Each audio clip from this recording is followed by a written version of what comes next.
বন্ধুরা, দেখতে পাচ্ছেন, আপনি কি মনে করেছিলেন যে কলা খাচ্ছে না? এটি মূলা, লাল রঙের মূলা।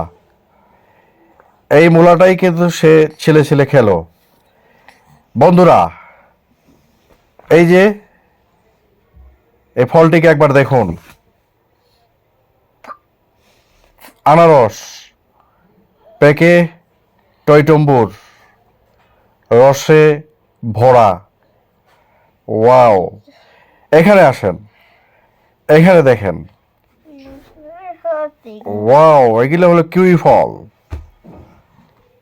এই ফলগুলোকে দেখুন। এই ফলগুলো বাঙ্গি জাতীয় একটা ফল, সাম্মাম জাতীয় একটা ফল। এটা সাম্মাম। এই দেখেন, এই আখগুলো হলুদ এবং এই আখগুলো এত নমনীয় আর এত রসে ভরা।